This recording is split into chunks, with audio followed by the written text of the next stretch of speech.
C'est une fierté de savoir que le club il a aussi grandi, il a pris une dimension énorme. Très bon. Oh, parfait, parfait. Ça montre que le club est en train d'aller dans le bon sens. Une famille qui se construit encore plus maintenant.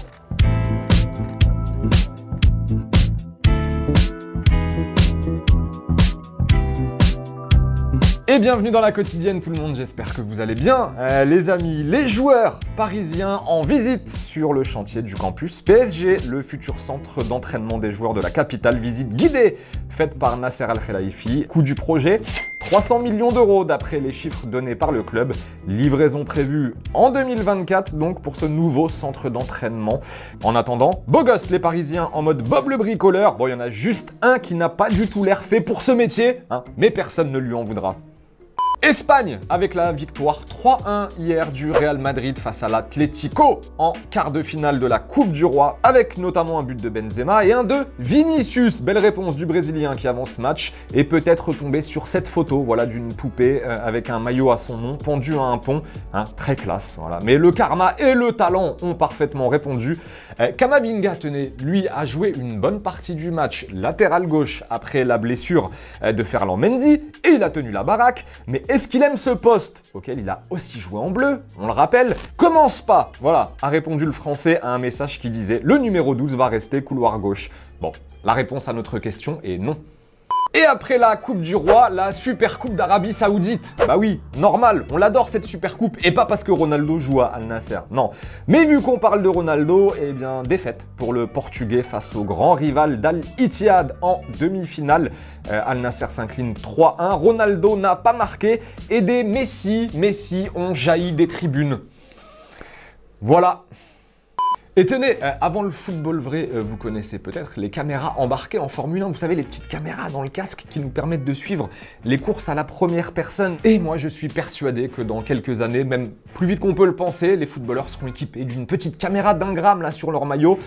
Comme ça, par exemple, match amical entre le Sparta Prague et Nuremberg et un joueur du Sparta, Lucas Araslin, était équipé d'une petite caméra. Donc voilà, le résultat est assez bluffant. Ça avait été déjà testé hein, par le passé, mais franchement, vivre le match à la première personne comme ça change complètement l'expérience. Ça va se développer dans les années à venir. C'est l'avenir du football. Allez, football vrai les amis, comme tous les jours dans la quotidienne, on démarre au Mexique. Match entre l'Atlas et Santos. Osiel Herrera pour l'Atlas nous régale avec ce petit golasso.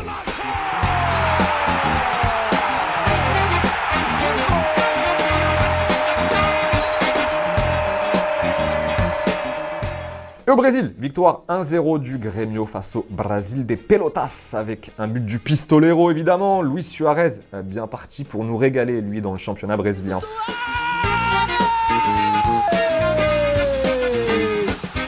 Jogada, bola alçada lá pra dentro da grande área, Ferreirinha dominou, tocou pra ele de costas.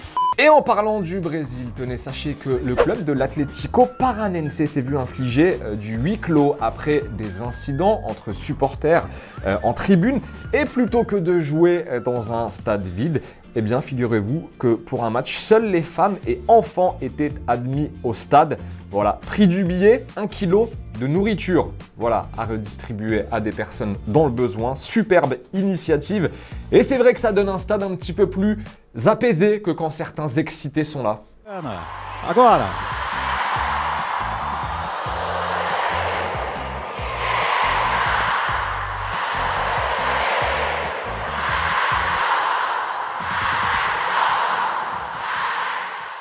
Anniversaire! Et oui, quelqu'un fêtait ses 60 ans hier. Wallen, tu sais qui c'est? Non, c'est qui? Quel bon comédien. José Mourinho, José le terrible. Et oui, c'était son birthday. Hier, le coach de la Roma qui, malgré les années, ne perd rien de sa superbe et de son charisme. Juste un petit peu timide quand il s'agit de célébrer sa date de naissance. Voilà, on n'est pas forcément habitué à le voir comme ça. Presque touchant, notre ami José le terrible.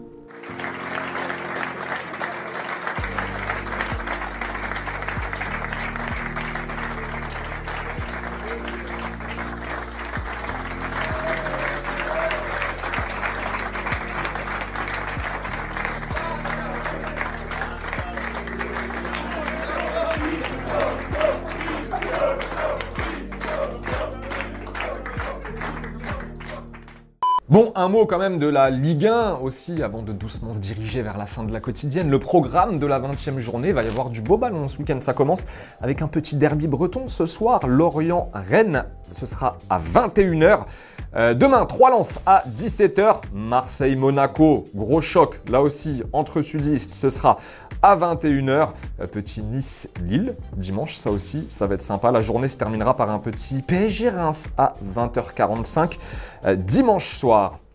Et tenez, pour ceux qui aiment le ballon, un tout petit peu plus petit que celui du football, le hand. Demi-finale des mondiaux de hand ce soir à partir de 20h50 sur TF1. Affiche de rêve, la France affronte la Suède pour une place en finale. Match commenté par l'ami Grégoire Margoton et son acolyte Philippe Gardan. Bonne annonce.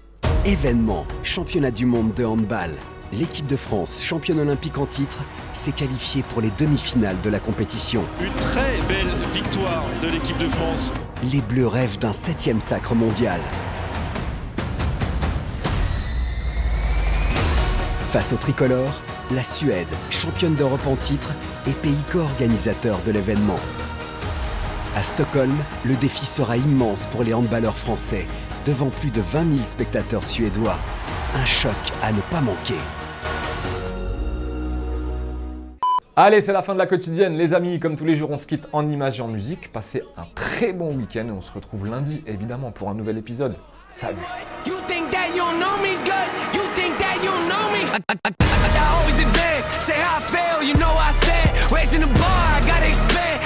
Charts, I'm setting up camp, pounding my stakes, I put on my tent, shoot for the stars, they fall in my hand, stick to my guns, I don't even flinch, can push all you want, ain't moving an inch, I rarely miss, you know I'm relentless, ain't got a choice, no way to prevent it, just who I am and now